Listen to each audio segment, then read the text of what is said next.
Good morning students. Again आज हम फिर एक पोएम पढ़ते हैं। ये पोएम लास्ट पोएम हमारे सिलेबस में लेसन 16 द स्नेल। ये हमारी बुक जो रेनबो है उसकी लास्ट पोएम है हमारे सिलेबस के अंदर और 12th क्लास इंग्लिश।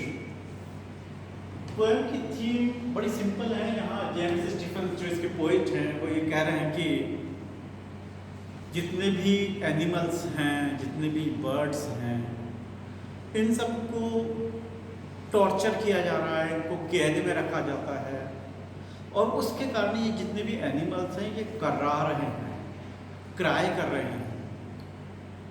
तो यह बहुत ही सिंपैथेटिक व्यू है पोइट का। जैसा कि इस पोइट का टाइटल देखिए आप, द स्नेल। ये वर्ड आपके लिए नया नहीं है, आप इससे एक्विंटेड, आप परिचित है इस वर्ड से। कहाँ बताया था ये वर्ड मैंने आपको? हाँ, जब हम लोगों ने पहली पोएम पढ़ी थी ए बॉयज सॉन्ग, याद है? वहाँ भी स्नेयर वर्ड आया था। तो कहा था मैं कोई स्नेयर नहीं लगाता हूँ, पिंजरा नहीं लगाता हूँ। तो वही चीज यहाँ पर है। अब हमारी लास्ट पोएम इस वर्ड पे ही बेस्ड हो गई है। ये हमारा टाइटल है द स्नेयर, जाल, पंजा, शिकंजा, जिससे जानवरों को पकड़ा जाता है। नाम से ही पता चल रहा है कि यहाँ एक थोड़ी सी इमेज काल्पनिक बात है। यहाँ पोइट कह रहा है कि उसे एक सडनली एक क्राई, एक रोने की आवाज़, एक चिल्लाने की आवाज़, दर्द भरी आवाज़ सुनाई देती है। और ये दर्द भरी आवाज़ जो पहचान गया कि किसी रैबिट की है, एक खरगोश की है, जो किसी पंजे, किसी का पैर किसी स्नेयर में, उसका पंजा किसी स्नेयर यानी किसी जाल में फंस गया है और अब मुझे जाल में फंस गया है। तो नेचुरली वो चिल्ला रहा है, मैंने चिल्ला रहा है, आवाज़ मेरे तक आई है, मैंने उसको ढूंढा, चारों तरफ ढूंढा। यहाँ एक वर्ड है बट। ये बट वर्ड ये बता रहा है कि मेरी सिंपैथी तो है, लेकिन मैं जो है मजबूर हूँ, आई एम कॉन्स्ट्रेंड, मैं उसे ढूंढ नहीं पा रहा हूँ। ठीक है, नहीं है? और नेक्स्ट स्टेज में भी यही चीज़ है कि वो कह रहा है कि वो मुझे चारों तरफ से आवाज़ आ रही है, बट मुझे नहीं पता चल रहा कि कहाँ से आ रही है वो आवाज़। ठीक है, वो आवाज़ की का सोर्स मुझे नहीं पता चल पा रहा है रैबिट की, इतना मुझे पता चल गया है। और साथ ही उसे पता चल रहा है कि वो मुझे मदद के लिए पुकार रहा है। और यहाँ हमारे सेकंड स्टेज जाके थर्ड लाइन के अंदर यहाँ पर एक लिटिल टर्म यूज़ की गई है, फ्राइटेंड ईयर। मैं इसको थोड़ा समझाना चाहूँगा। फ्राइटेंड ईयर, वो देखिए वातावरण में माहौल तो माहौल ही होता है, ये कभी हैप्पी सैड नहीं होता। ये हैप्पी और सैड बनता है व्यक्तियों के मूड और उनके बिहेवियर से। इसको एक एग्जांपल से समझते हैं। जैसे हम किसी एक ऐसी जगह जाएं जहाँ पे किसी का डेथ हो गई हो, ठीक है, नहीं है? तो फिर वहाँ पर डेथ हो गई, एटमॉस्फेयर, ठीक है, सभी लोग दुखी हैं, तो पूरा होल एटमॉस्फेयर ही वहाँ पे क्या हो जाता है, सैड हो जाता है। उसी तरह से हम दूसरा एग्जाम्पल लेते हैं किसी एक मैरिज का, वही एटमॉस्फेयर है, ठीक है, लेकिन जब वहाँ सब लोग खूब बड़े खुशी में हैं, बड़े हैप्पी हैं, बड़े एंथुसियास्ट हैं, तो वो सारा माहौल ही खुशीनुमा हो जाता है। तो यहाँ पर ये चीज़ें फ्राइटेंड एयर, एयर तो एयर है, लेकिन यहाँ पर जो डर खरगोश के, जो रैबिट के फेस पे था, वो उस एयर में रिफ्लेक्ट हो रहा है, यानी ट्रांसफर हो गया। रैबिट से वो डर कहाँ ट्रांसफर हो गया, एयर में ट्रांसफर हो गया। इसीलिए इसको हमने क्या कह दिया है, ट्रांसफर एपिटाफ कहा गया है। उसके बाद जो थर्ड स्टेज जो है वो कह रहा है कि वो इतनी चिल्ला रहा है, इतना क्राई कर रहा है, इतना पेन के अंदर है कि पूरा एटमॉस्फेयर ही पेनफुल हो गया, जैसे मैंने आपको बताया। ठीक है, अगेन एंड अगेन वो चिल्ला रहा है, फिर वही चीज़ मैं ढूंढने की कोशिश कर रहा हूँ, लेकिन मुझे जगह नहीं मिल पा रही। अब यहाँ पे प्रश्न भी उठता है कि पोएट उस रैबिट को जाल में क्यों नहीं ढूंढ पाया। तो यहाँ पे मैं बड़ा क्लियर करूँ, ये क्वेश्चन बोर्ड में भी आया हुआ क्वेश्चन है। वो इसलिए नहीं ढूंढ पाया क्योंकि एक्चुअली कोई वास्तव में वहाँ कोई रैबिट किसी जाल में फंसा हुआ नहीं था। वही कह रहा है कि दुनिया भर के अंदर जितने भी एनिमल हैं, जितने भी बर्ड्स हैं, ये जाल में फंसे हैं और ये हेल्प के लिए चिल्ला रहे हैं, और हम लोग टोटली हेल्पलेस हैं, बिल्कुल मजबूर हैं कि हम उनको, हालांकि हम मदद कर सकते हैं लेकिन फिर भी हम उनकी मदद नहीं करना चाह रहे हैं। तो वो ये चीज़ है कि ये चीज़ उसकी इमेजनरी में है, वो इमेजिन कर रहा है। और लास्ट लाइन के अंदर भी वापस से वही कह रहा है कि किस तरह से उसका पाव, मतलब पंजा, उस में फंस गया है जाल में, तो जाल में फंसने के कारण वो छोटा सा जो खरगोश है उसके चेहरे पे बहुत जो है दर्द की लकीरें, झुर्रियाँ नहीं कहूँगा मैं, झुर्रियाँ तो बुढ़ापे में आती है यहाँ, लेकिन यहाँ जो दर्द से वो कर रहा है तो उसके चेहरों पे लाइनें आ गई हैं। वो ऊपर वाले स्टेज में है और नीचे उसको यहाँ पर उसकी सिंपैथेटिक इमेजिनेशन हमारी यहाँ पर रही है। पोएम आपको अच्छे से समझ में आ गई है। अब हम इसके about the poem, about the poet हम पढ़ेंगे, इसके क्वेश्चन आंसर डिस्कस करेंगे। बड़ी सिंपल पोएम है, थीम देखिए बिल्कुल कि एनिमल्स, बर्ड्स पेन में है क्योंकि वो जाल में फंस चुके हैं। एक चीज़ भी और भी, यहाँ जो जाल, जो पंजा है, जो शिकंजा है, वो कुछ इस तरह का है जैसा आपने देखा होगा कई बार टीवी वगैरह पे, नेशनल ज्योग्राफिक के ऊपर, कि एक दो रिंग्स सी होती है, बीच में एक बेस होता है, और जैसे ही कभी जानवर बेचारा वहाँ पे जाता है, उसका पैर उस पंजे में पड़ता है, वो दोनों रिंग ऐसे बंद हो जाते हैं और इतनी जोर से बंद होती है कि कई बार तो उस एनिमल का जो पैर की हड्डी भी टूट जाती है, ठीक है, और उसको वहीं पे किसी खूंटे से गाड़ देते हैं ताकि वो पंजा लेके उधर भाग ना जाए। तो इस तरह से उसके दर्द को महसूस करने के लिए कहा गया, और ये बात बिल्कुल ही स्पष्ट है कि ये इसके जानवरों के इस दर्द के पीछे भी इंसान ही है कि जो स्नेयर है, जो जाल है, जो पंजा है, वो लगाया किसने? इंसान ने लगाया। तो चलिए अब हम लोग इसकी डिटेल से स्टडी करते हैं, ठीक है। अब हम स्टडी करेंगे about the poem. James Stephen grew up in slums of Dublin, यानी वहाँ की जो झोपड़पट्टी है वहाँ पे बड़े हुए थे, and work as a stenographer during the early year of his life. इन्होंने स्टेनोग्राफर का काम किया। स्टेनोग्राफर जानते हैं आप, जो शॉर्ट हैंड लिखते हैं, ठीक है, ज़्यादातर जो है ऑफिसर्स के असिस्टेंट होते हैं, ठीक है, नहीं है वो अब शॉर्ट हैंड के अंदर सारी बातों को लिख लेते हैं। ये भी एक कोर्स होता है, आप लोग कर सकते हैं इसको। Later he served for some years as an assistant curator in Dublin। उसके बाद में ये असिस्टेंट क्यूरेटर रहे डबलिन में। क्यूरेटर जो है ये संग्रहालयों में काम करते हैं ज़्यादातर, वहाँ की देखभाल के लिए। He had deep interest in Gaelic art, legends, literature and culture। उनका जो है स्टीफन साहब का बहुत ज़्यादा इंटरेस्ट इन सब चारों चीज़ों में रहा है। अब हम अबाउट द पोएम पढ़ेंगे, ध्यान दें इस पर।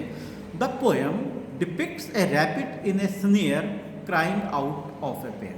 ये पोएम बताती है कि एक जो रैबिट है वो उसका पैर जो है किसी जाल में फंस गया है, और जाल में फंसने के कारण वो जोर जोर से दर्द से चिल्ला रहा है। The poet can recognise the voice of the rabbit with his paw into the snare. और पोएट जो है वो उसकी आवाज़ को पहचान गया, और वो ये भी पहचान गया कि दर्द भरी आवाज़ है, इसलिए निश्चित रूप से किसी शिकारी ने ये पंजा वहाँ पे लगाया होगा, शिकंजा लगाया होगा ताकि वो रैबिट को पकड़ सके। The poet depict the situation with effective imagine and sympathetic attitude. ये बहुत इंपॉर्टेंट लाइन है, यहाँ हमारे क्वेश्चन आंसर निकलते हैं आते ही कहीं। ये इफेक्टिव इमेजिनेशन तो है क्योंकि वो इमेज कर रहा है, रियल में तो था नहीं ऐसा ना। दूसरी चीज़, और साथ में उसकी सिंपैथी है, वो बहुत ही सहानुभूति की तरीका एटीट्यूड रखता है। The last line of the every stanza is repeated at the beginning of the next one। ये इसकी खासियत है। जो भी पोएम का लास्ट लाइन है वो स्टेंजा की, वो अगले स्टेंजा में रिपीट की जा रही है। The first 3 stanzas are written in iambic pentameter.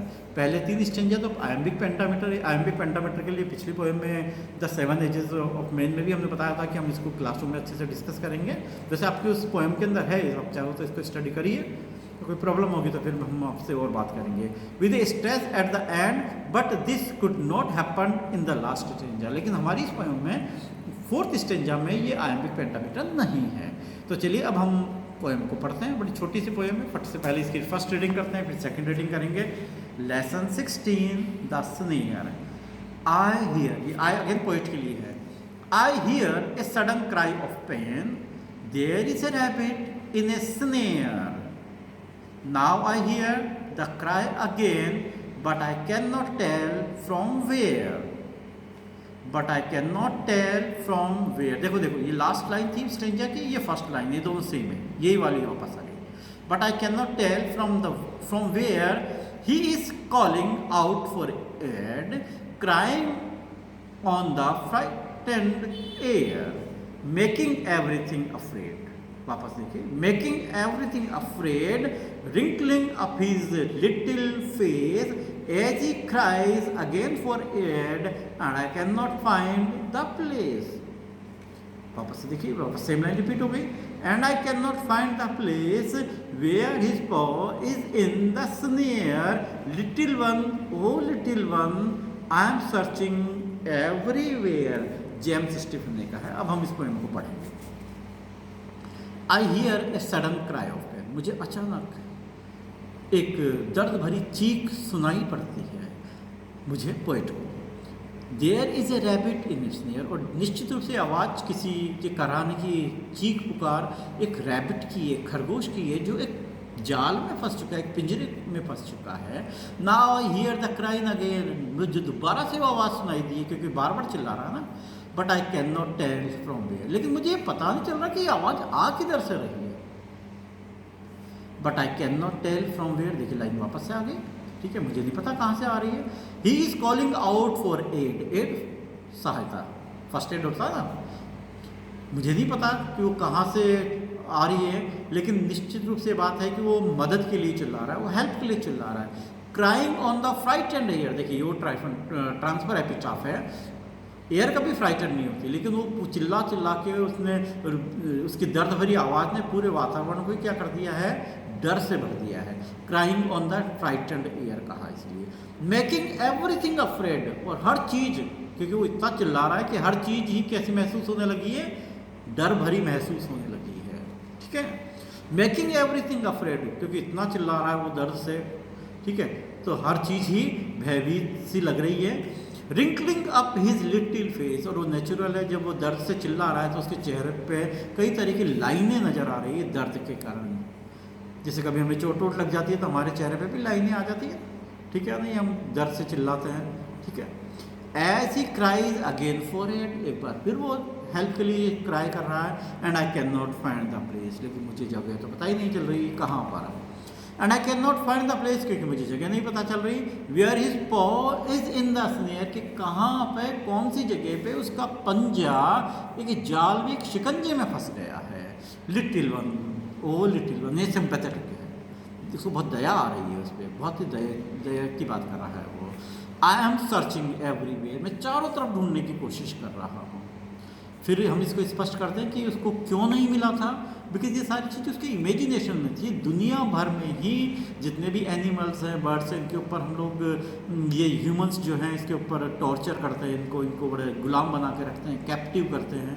तो वो सभी पेन में हैं. और वो कह रहा है कि मैं चारों तरफ ढूंढ रहा हूँ. उसकी इमेजिनेशन के अंदर जो है हर एक ये दर्द भरी आवाज़ उसके मन में, दिमाग में गूंज रही है. तो आपने बहुत अच्छे से इसको देख लिया कि हम लोगों ने पोएम को अच्छे से समझ लिया है. अब हम इसके क्वेश्चन आंसर्स करेंगे. ओके, चलिए अब हम इसके क्वेश्चन आंसर्स करते हैं. सेक्शन है वो ट्रू फॉल्स है, आप करेंगे. बी से हम डिस्कस करते हैं. 10 to 15 वर्ड्स में ही आंसर देना है. Line and words are repeated time and again. What is the purpose of the poet. देखिए पिछली पोएम में भी हमने बात डिस्कस की थी कि रिपीटिशन जो होता है लाइन या वर्ड का, उसका पर्पस क्या होता है. तो यहाँ भी वही पर्पस है. एक तो इसका इफेक्ट बढ़ाना और दूसरी चीज़ इसकी ब्यूटी बढ़ाना. सेकंड क्वेश्चन देखेंगे. What purpose does the interjection but serve in the poem. ये जो बट वर्ड है क्या बताना चाह रहा है, वो उसकी हेल्पलेस बताना चाह रहा है कि वो कितना हेल्पलेस है, कि वो ढूंढ रहा है चारों तरफ लेकिन उसको मिल नहीं रहा. ठीक है. फाइंड द वर्ड फ्रॉम और the phrase depicting the condition of the rabbit. Line वो ढूंढ के बताइए जिसमें रैबिट की कंडीशन. भाई वो चिल्ला रहा है, ऐसा एयर को उसने फ्राइटन, पूरे वातावरण को उसने डर, भयभीत कर दिया है. साथ ही उसके चेहरे पे बहुत सारी दर्द भरी लकीरें हैं, लाइनें हैं. Fourth, find the rhyming scheme of the first stanza. 10th में मैंने आप लोगों को राइमिंग स्कीम निकालना सिखाई थी, आपको याद है. चलो नहीं है तो मैं अभी आपको वापस से सिखा देता हूँ. हम लोग वापस से स्टेंजा के पोएम के फर्स्ट स्टेंजा में जाएंगे, जहाँ देखिए इस स्टेंजा की बात कर रहे हैं हम लोग. देखिए इस पहली लाइन का ये लास्ट वर्ड और इसका भी ये लास्ट में देखिए पेन, नो, एन आया ना. सेकंड लाइन को देखिए, इसका भी लास्ट का वर्ड देखिए, इसमें र. ठीक है, तो हम इसको ए कह लेते हैं और इसको हम कह लेते हैं बी. ठीक है, क्योंकि दोनों अलग अलग है. सेम होती तो इसको ए कहते हैं. अब थर्ड लाइन को वापस से देखिए, इसके लास्ट वर्ड को देखिए, नो. यानी ये आवाज़ इसकी जैसी है या इसकी जैसी है. हाँ बिल्कुल इसके जैसी है, तो इसको हम वापस से एक आएंगे और वापस से फोर्थ लाइन में जाइए, इसका भी लास्ट देखिए तो वापस से देखिए ये वर्ड इससे मिलता है, इससे मिलता है, किससे मिलता है, हाँ ये बी से मिलता है, तो इसकी राइमिंग स्कीम होगी बी, तो इसकी राइमिंग स्कीम हो गई है ए बी फर्स्ट स्टेंजा की। इसी तरह से आप बाकी की निकालिए, आपको बहुत अच्छे से सिखाएगी। चलिए वापस से अपन चलते हैं क्वेश्चन के ऊपर, सी पार्ट पे आ गए। Answer the following question in about 20 to 30 words, explain the phrase frightened air, भयभीत हवा। मैंने बताया हवा का भी भयभीत नहीं होती, भयभीत कौन है, खरगोश है, वो उसके चिल्लाने से पूरा वातावरण ही जो है फ्राइटेंड हो गया है। Question number 2, why is the poet searching for the rabbit, वो उसको ढूंढ क्यों रहा है, वो उसकी हेल्प करना चाहता है, वो सिंपैथेटिक है उसके लिए, वो उसको छुड़ाना चाहता है, लेकिन वो मिल क्यों नहीं रहा है, क्योंकि वो उसकी इमेजिनेशन में ही है, रियलिटी में तो है नहीं, क्योंकि चारों तरफ ही एनिमल्स जो है प्रॉब्लम में है। थर्ड देखिए, who is afraid and why, कौन डरा हुआ है और क्यों डरा हुआ है, पोएट है, सॉरी पोएट कह रहा है कि यहाँ पे रैबिट जो है वो बुरी तरह से फ्राइटेंड है, और क्यों फ्राइटेंड है, क्योंकि जाल में फंस गया। फोर्थ क्वेश्चन देखिए, what provides unity to the poem, किसने इस पोएम को एक यूनिटी, एक बांध दिया है एक तरह से। तो आपने देखा होगा जो भी स्टेंजा है 4 लाइन का, उसकी लास्ट लाइन नेक्स्ट स्टेंजा की पहली लाइन है, यानी वो एक तरह से बंध गई है, गुथ गई है, ठीक है नहीं है, इसलिए। D part, answer the following question in about 60 to 80 words each, what is the theme of the poem. Theme बहुत इंपॉर्टेंट है यहाँ पे, सिर्फ ये कहा गया है कि जो एनिमल्स हैं जिनको हम लोग शिकार करते हैं, उनको हम टॉर्चर करते हैं, हमें उनके कारण, हमारे कारण एनिमल्स को बहुत प्रॉब्लम होती है, हमें ऐसा नहीं करना चाहिए। What attitude does the poet have towards the rabbit's plea? Rabbit का जो दर्द है उसके लिए पोएट का कैसा एटीट्यूड है, कैसा नजरिया है, भाई वो भी सिंपैथेटिक है, वो उससे छुड़ाना चाहता है। How is the attitude of the poet towards the rabbits, the rabbit reflective, वो सिंपैथेटिक है, वो उसको हेल्प के लिए उसको ढूंढ रहा है, सिंपैथेटिक की नहीं है बल्कि उसकी हेल्प करना चाह रहा है, इसलिए उसको सर्च कर रहा है। फोर्थ देखेंगे, describe the universal appeal of the poem, बस यही है कि हमें एनिमल्स को कैप्टिव नहीं बनाना है, कैद में नहीं रखना है, इनको टॉर्चर नहीं करना है, उनमें भी जान है, उनको हमें सहेज कर रखना है। डियर स्टूडेंट्स, जैसा कि आप पहले पोएम्स में देख चुके हैं, हम लोगों ने इन सारे क्वेश्चंस का आपको PDF फाइल भेजा है, आप उन PDF फाइल को स्टडी कीजिए, अपनी कॉपी में लिखिए, और नेक्स्ट टेस्ट में जब भी होगा हम इस पे क्वेश्चंस पूछेंगे, आप बड़ी ईमानदारी से उनका आंसर्स लिखिए, इन क्वेश्चंस को याद कीजिए, क्योंकि स्टडी कभी रुकनी नहीं चाहिए, सीखना रुकना नहीं चाहिए, ठीक है। तो आप बड़ी सिंसियरली अपनी स्टडी कीजिए, आई होप सो आप इसे कर रहे हैं। अब हमने पोएम ख़त्म कर ली, हम नेक्स्ट क्लास में, नेक्स्ट वीडियो शूट में हम लोग चैप्टर्स की तरफ जाएंगे, जो चैप्टर्स अच्छे से वीडियो से समझाए जा सकते हैं, मैं पहले उसका चूज़ करूँगा, ठीक है, और हम लोग उसको स्टडी करेंगे। Thank you, have a nice day.